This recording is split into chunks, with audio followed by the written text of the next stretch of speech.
Nouveau numéro de votre magazine Éco-Débat. Merci de votre fidélité et surtout, soyez les bienvenus. Aujourd'hui, nous parlons du développement du secteur risicole en Afrique de l'Ouest. Le développement du secteur du riz dans cette zone de l'Afrique représente un défi important de politique publique car le riz est une denrée très prisée. En 2020, on estimait à près de 21 millions de tonnes la demande en riz en Afrique de l'Ouest. Et cette demande devrait se renforcer dans les années à venir. Une question alors se pose, comment l'Afrique de l'Ouest réussira à augmenter sa production de riz et cela de façon durable. Comment repenser le développement de la production du riz? Comment aider à structurer le marché intérieur et surtout viser l'autosuffisance en matière de riz? Quelques éléments de réponse dans ce numéro de votre magazine Éco-Débat avec nos invités de ce jour, M. Soro Pénartirgué. Vous êtes le président de l'Association nationale des coopératives agricoles de Côte d'Ivoire. Merci d'être avec nous. Merci beaucoup. Et avec vous ici en studio, M. Kamagate Youssouf, vous êtes journaliste économique à Financial Afrique. Merci d'être avec nous. Merci bien Stéphane. Merci. Alors, messieurs, d'entre-deux-jeux, on parle beaucoup de développement de l'agriculture. Ces dernières années, beaucoup d'initiatives ont été prises. Quand on prend le secteur de la riziculture, quel bilan on peut faire de cette dernière décennie en termes d'innovation ou d'initiatives pour booster la production de riz en Afrique de l'Ouest? Je voudrais d'abord vous dire merci. Merci de nous inviter sur ce plateau pour permettre d'exprimer aussi la voix de l'agriculteur, d'exprimer la voix du riziculteur sur la question du défi de la production du riz en Côte d'Ivoire.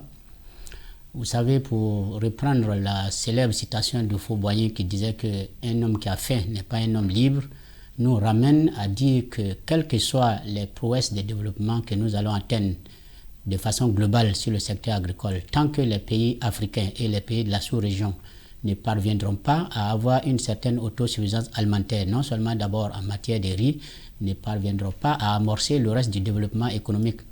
Ceci étant, nous pensons que le riz en Afrique et particulièrement en Côte d'Ivoire, c'est une nécessité vitale et la culture, elle est d'abord vivrière et avant d'être dans une deuxième partie, une volonté d'autosuffisance alimentaire.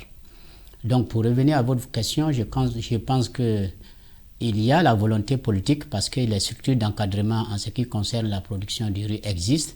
Nous avons plusieurs programmes qui consistent à améliorer non seulement les rendements mais également la production. Mais il faut savoir qu'aujourd'hui, on fait face encore à certains défis qui freinent et la Côte d'Ivoire est encore en deçà de sa capacité d'autosuffisance alimentaire. Alors, vous qui suivez un peu, qui scrutez un peu cet environnement, comment est-ce que les initiatives ont été accueillies et qu'est-ce que cela a impacté réellement pour les populations?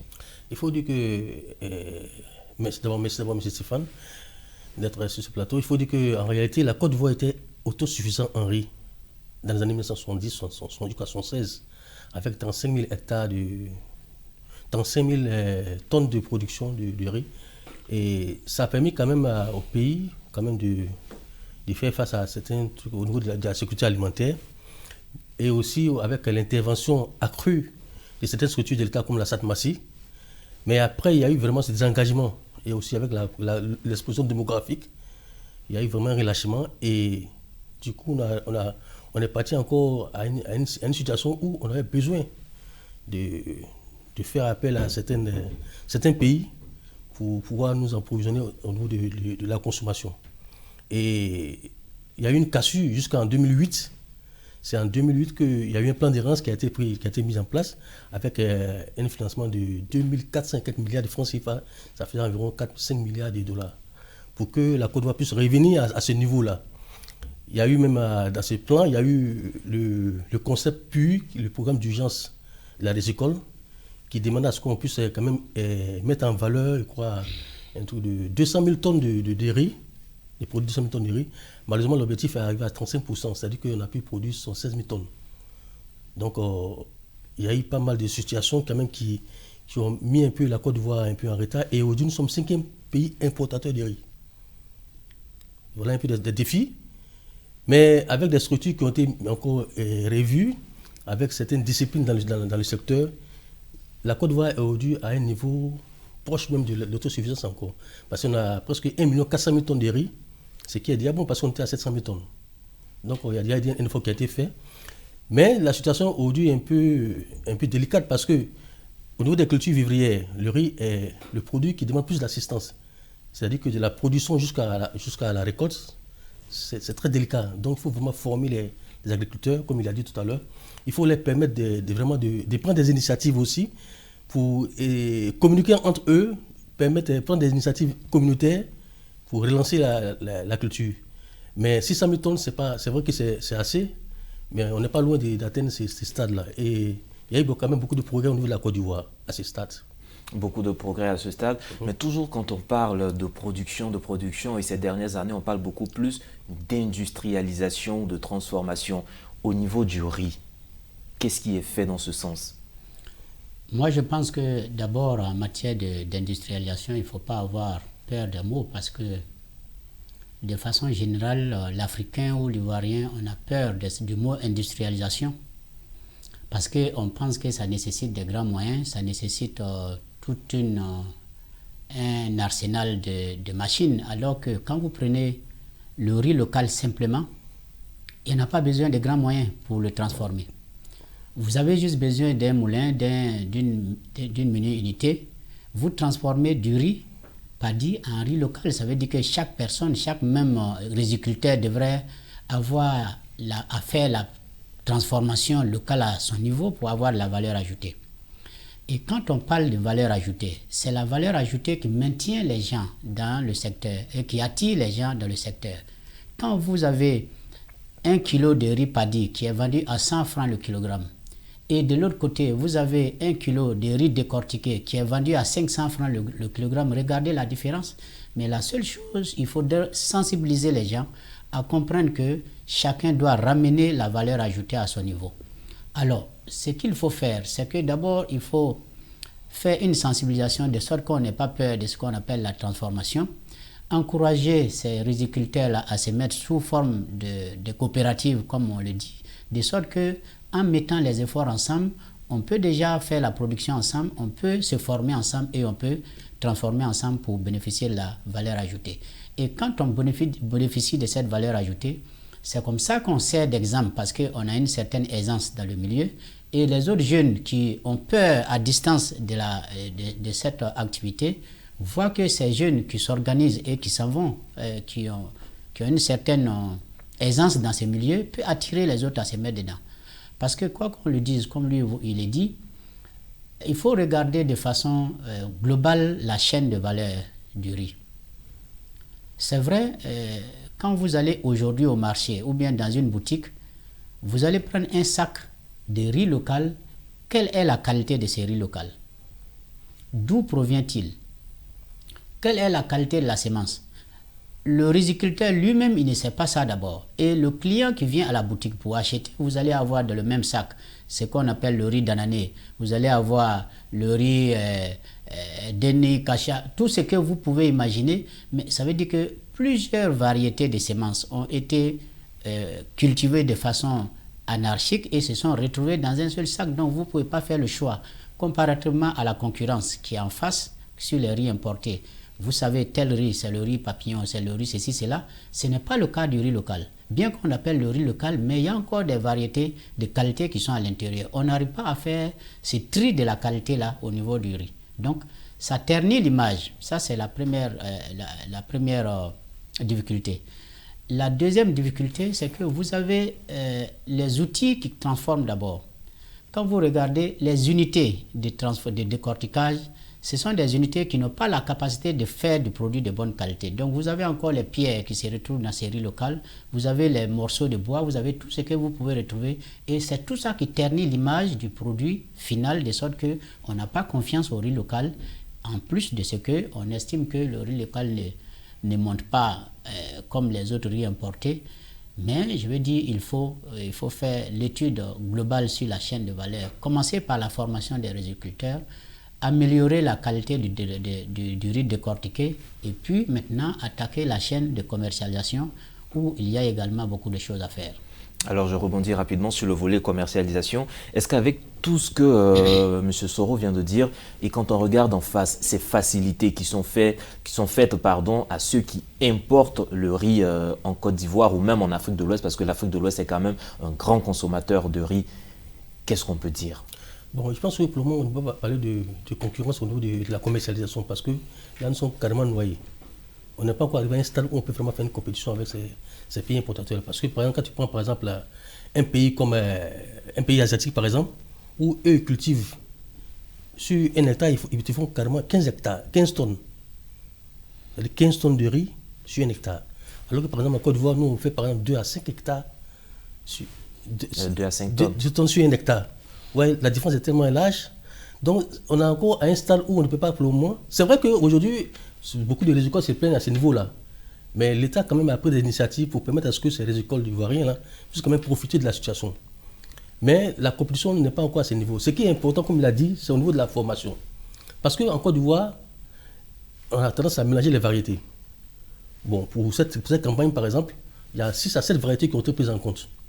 Il y a le CB1, il y a le Aurélie 6, le CY3, et il y a pas mal, c'est un autre en fait, 7 variétés qui ont été vraiment mises en application pour que les écoles puissent travailler sur ces semences-là et produire plus. Parce que quand c'est mélangé, comme il a dit, on n'arrive pas vraiment à quantifier. Et on n'arrive pas à évaluer vraiment la production de chaque semence. Mais quand c'est harmonisé, on peut voir vraiment comment la Côte d'Ivoire produit, par exemple avec telle variété, avec le CB1 ou bien le relais 6. Donc là, c'est l'un des sujets fondamentaux. Donc la Côte d'Ivoire a pris trois grands axes de développement. Il y a d'abord la formation, avant d'abord l'amènement des parcelles, la formation, et ensuite vient la mécanisation avec l'industrialisation, comme tu l'as dit. Mais la formation est encore plus importante parce que même au niveau des semences, comment est-ce qu'il faut planter les engrais, à quel moment il faut planter les engrais, à quel moment il faut acheter les engrais, et à quel moment il faut utiliser les insecticides de route, c'est des sujets que les rizicoles, la plupart, ne maîtrisent pas beaucoup. Mais Dieu merci, avec le ministère de la promotion du riz, qui a vraiment fait place aujourd'hui à la ministère de l'Agriculture, a permis à des rizicoles de faire des formations. Il y a eu des champs-écoles où les riziculteurs ont compris un peu comment est-ce que le produit fonctionne. Il y a eu même des périodes d'immersion où certaines écoles sont allées à l'extérieur pour voir comment est-ce que les écoles asiatiques travaillent, comment est-ce qu'ils arrivent à aménager les parcelles. C'est des éléments fondamentaux sur lesquels on doit vraiment mettre l'accent. Si on a réussi à atteindre cet objectif, pour la production, ça sera encore plus rapide. À mon avis, c'est ce que je vois comme truc. Parce qu'un rizicole qui n'est pas formé ne pourra pas donner un riz de qualité. Il va le produire, mais la qualité, c'est ce que le consommateur lambda regarde. Si on arrive à atteindre 1,4 million de tonnes, c'est qu'il y a un travail qui a été fait. Et la formation vraiment doit être encore en avant pour permettre à ce que ces produits-là puissent soit consommés et aussi après vendus aussi à l'extérieur. Parce que c'est l'objectif. Hein. On va consommer, mais il faut qu'on puisse vendre. Ouais. Voilà, donc, c'est des sujets qui sont quand même pertinents à mon avis. La formation surtout. La formation, je reviens toujours sur cette notion d'autosuffisance en matière de riz. Est-ce qu'on peut dire qu'en Afrique de l'Ouest, est-ce qu'il y a certains pays d'abord qui sont arrivés à l'autosuffisance en matière de riz? Et puis, est-ce qu'on peut dire qu'avec nos surfaces agricoles, on est capable de produire des quantités de riz suffisantes comme en Asie? Il vient de donner le cas en Afrique de l'Ouest, on produit 2 à 5 tonnes par hectare, alors qu'en Asie, on est au-delà de 10 tonnes par hectare. Qu'est-ce qui fait la différence? Qu'est-ce qui va faire la différence pour permettre à l'Afrique d'arriver à ces quantités de production? Moi, je pense qu'il faut déjà, en amont, il faut régler le problème du foncier. Ensuite, il faut travailler à intéresser les riziculteurs de sorte qu'ils trouvent que certains sont des entrepreneurs agricoles et qu'ils peuvent vivre de cette activité. Vous voyez, la Côte d'Ivoire est arrivée à être premier producteur mondial de cacao parce que les prix du cacao étaient très intéressants et le demeurent encore. Donc, les producteurs s'attirent à cette activité. Et de façon globale, les agriculteurs sont comme des commerçants, ce sont comme des hommes d'affaires. Là où il y a le meilleur prix, c'est là-bas qu'ils concentrent ses efforts. La première chose, comme nous avons déjà commencé, il faut commencer à les mettre en groupement, les riziculteurs, de sorte que à l'intérieur du groupe, vous pouvez avoir plusieurs expériences qui peuvent déjà se servir en interne. Ensuite, il faut les aider à régler les problèmes du foncier parce que même si vous avez la volonté de faire du riz et que vous n'êtes pas propriétaire terrien, que vous ne pouvez pas avoir un bas-fond, on ne peut pas vous céder un bas-fond, vous ne pouvez pas faire cette activité. Donc la Côte d'Ivoire a la potentialité d'être autosuffisant et d'exporter le riz, parce que vous le voyez, ne serait-ce que sortir juste avant d'Abou, vous voyez qu'on n'a même pas besoin de s'interroger pour voir qu'on a les parcelles, on a l'exploitation. Ce qui est important, c'est qu'on puisse soigner toutes les étapes de la chaîne de valeur, rassurer ces producteurs-là, de sorte qu'ils sentent que c'est une activité attractive qui peut leur permettre de s'en sortir. Et puis, il n'y a pas de raison qu'on ne puisse pas non seulement être autosuffisant. Moi, je reviens, la commercialisation n'est pas... La Côte d'Ivoire produit autour de 1,4 million de tonnes, mais on importe autour de 1,5 million. Ça veut dire quoi? On n'est même pas encore à la moitié de notre capacité d'autosuffisance. Alors, avant de songer à exporter ou à nourrir d'autres voisins, il faut que déjà l'Ivoirien lambda consomme à 100% de sa consommation au niveau local. C'est quand, par exemple, la volonté est mise sur notre capacité de nous autosuffire qu'au fur et à mesure, nous allons faire reculer les quantités importées jusqu'au point un jour, on sera totalement indépendant. Mais sinon, aujourd'hui, avec 1,4 million, on ne peut pas garantir à tous les Ivoiriens, sinon aux Africains, qu'ils peuvent être autosuffisants au point de vue de la consommation du riz. Mais les parcelles existent, on est béni par Dieu, on a de très bons reliefs. C'est vrai que la pluviométrie, c'est un des facteurs beaucoup qui perturbe la production, puisque quand on compte, on n'a pas la maîtrise de l'eau. Vous avez la grande partie du riz qui est faite de façon pluviale. Là, on ne compte que sur la volonté de Dieu. Et quand vous avez terrassé, comme il le dit, 3 hectares, 4 hectares, 5 hectares de riz, et que la pluie ne vient pas au bon moment, vous perdez votre récolte et les pertes sont très énormes. Mais c'est vraiment toutes ces questions qu'il faut regarder de façon transversale. Et justement, ma question, j'allais en venir à cette question de la maîtrise de l'eau, parce qu'on voit que même ces derniers mois, la question énergétique qui est liée aux barrages hydroélectriques dans certains pays, là, il y a problème. Au niveau de la production agricole, la maîtrise de l'eau, c'est un véritable problème. Au niveau de la Côte d'Ivoire et de l'Afrique de l'Ouest, quelles sont les initiatives qui peuvent être développées de manière collégiale avec les États pour permettre le développement de ce riz, justement? Bon, il faut dire qu'en Côte d'Ivoire, il y a 3 sortes de riziculture. Hein. Il y a la riziculture pluviale, qui est à 95%, c'est-à-dire que 600 000 tonnes de riz sont produits sur cet espace-là, à travers la pluie. Et seulement, je crois, 15%, non, je crois même 5% de la production est issue de la méthode d'irrigation. Aujourd'hui, la Côte d'Ivoire veut promouvoir la méthode d'irrigation. Or, aussi là, c'est un problème parce que l'acheminement et la canalisation de l'eau, c'est pas du tout aisé. Ça coûte énormément cher. Mais dans 5 000, et puis bon, il faut encore 20 000 parcelles irrigables. 20 000 hectares. 20 000 hectares plutôt, 20 000 hectares irrigables pour qu'on puisse quand même arriver à un niveau un peu intéressant. Mais l'impact climatique est un vrai défi pour les pays d'Afrique de l'Ouest. Parce que avec l'assèchement de certains espaces d'eau, ça impacte véritablement la production.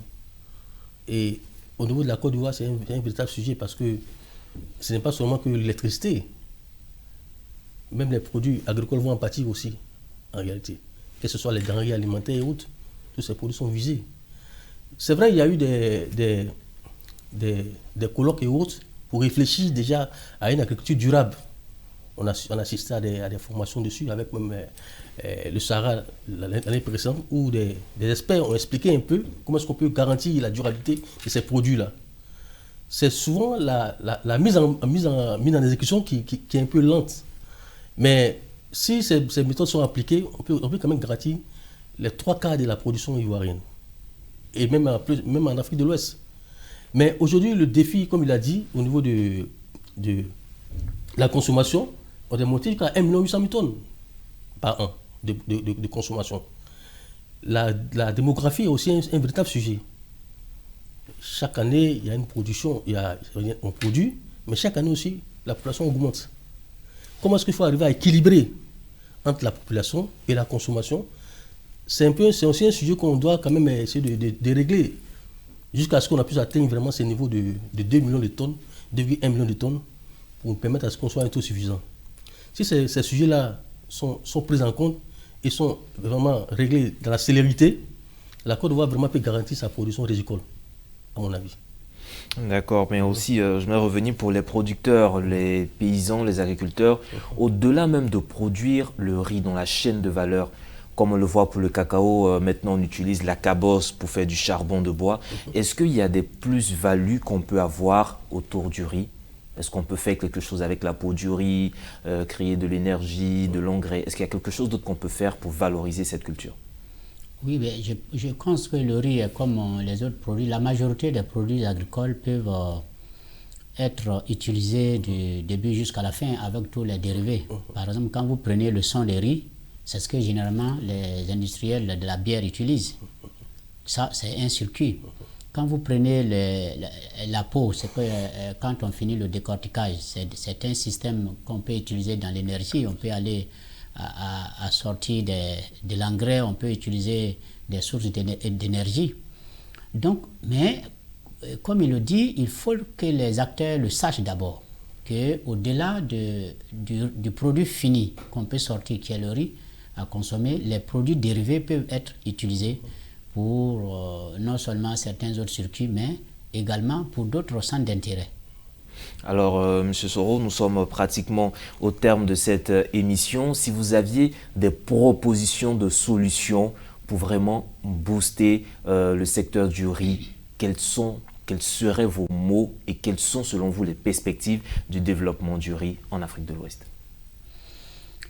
Nous pensons qu'en tant que producteur, il faut quand même faire des propositions à l'État de sorte qu'on puisse arriver à subventionner ce qu'on appelle les facteurs de production. C'est-à-dire les engrais, les pesticides et même la sémence, parce que c'est ça le problème. Donc, les différents programmes et les institutions qui sont mises pour encadrer la production du riz doivent aller à l'accompagnement du producteur en commençant par la formation, la sensibilisation, la subvention en facteurs de production et en encourageant la transformation et le conditionnement. Merci M. Soro. Alors M. Kamagaté Youssouf, il vous revient sans doute le mot de fin, mais déjà des initiatives économiques qui sont prises par nos États, est-ce qu'ils devraient augmenter le budget alloué à l'agriculture? Et selon vous, qu'est-ce qu'il faut pour un meilleur développement de la riziculture en Afrique? Oui, pour insister sur le budget, il faut revoir le budget des secteurs, des filières agricoles. Bon, c'est vrai, aujourd'hui, la filière rizicole en Côte d'Ivoire est dotée d'un budget de 700 milliards au niveau de la DIRI, qui est dotée de 700 milliards de budget pour pouvoir vraiment promouvoir la production locale. Mais en plus, il faut aussi promouvoir le partenariat public-privé. Parce qu'en réalité, l'État ne peut pas tout faire. Il y a des initiatives privées, il y a des structures qui sont prêtes à accompagner l'État. Je pense même qu'il y a une entreprise israélienne qu'on appelle Mitreli, qui a signé des partenariats avec le ministère de la Promotion du riz dans ce sens, pour accompagner, je crois, 13 agriculteurs ivoiriens. Ils ont des initiatives, ils ont des idées, mais ils n'ont pas les moyens. Donc, cette structure israélienne a décidé d'accompagner ces rizicoles-là, pour que d'ici des années, on puisse arriver à produire plus de 500 000 tonnes encore de riz. Et ça, c'est déjà un point. Et aussi, il faut accroître aussi la formation. La formation est beaucoup essentielle dans ce secteur. C'est un sujet qui est très délicat, le riz. C'est un sujet qui est très délicat. Quand on n'est pas bien formé dans ce domaine, on est ouvert à toutes sortes d'intempéries. Parce qu'on n'arrive pas à maîtriser la température, le changement climatique et autres. Donc on ne sait pas à quel moment il faut produire pour avoir une bonne qualité et avoir aussi une plus de qualité aussi au niveau de la production. Et revoir aussi les mécanismes de commercialisation. Mais ça, ce n'est pas un sujet vraiment, pour le moment, trop réellement clé. Mais c'est quand même, c'est bon d'aborder ça maintenant. Il faut vraiment en amont commencer à réfléchir dessus. Parce que dans quelques années, lorsqu'on va arriver à cette situation d'exportation du riz, c'est vrai qu'on exporte le riz, mais c'est le riz importé qu'on exporte. C'est-à-dire qu'on importe une grande quantité, mais tout n'est pas consommé sur place. On réexporte aussi vers d'autres pays aussi. Mais lorsque nous, on va produire, ce que nous, on va produire pour pouvoir exporter, il faudrait dès maintenant commencer à réfléchir sur la commercialisation. C'est vrai que le protectionnisme n'est pas aussi un sujet à régler sur le champ, mais il faut quand même trouver des méthodes pour permettre à ce que les rizicoles ivoiriens puissent profiter de leur manne, quoi. Voilà, c'est un peu ça. Merci encore. Le développement du secteur rizicole en Afrique de l'Ouest, on en parlait, nous avons tous compris que l'autosuffisance en matière de riz, ce n'est peut-être pas pour maintenant. Il y a plusieurs étapes à franchir et avec nos invités, nous avons un peu parlé des difficultés que rencontrent les producteurs et des propositions de solutions pour relancer et redynamiser ce secteur. L'autosuffisance en matière de riz en Afrique, c'est pour bientôt si la volonté politique y est et surtout si les dispositifs et les mécanismes de financement et d'investissement dans ce secteur sont véritablement déployés sur le continent. Merci encore de nous avoir suivis et à tout moment, vous pouvez retrouver cette émission sur notre site internet www.mediantv.com. Agréable suite de programme sur nos antennes.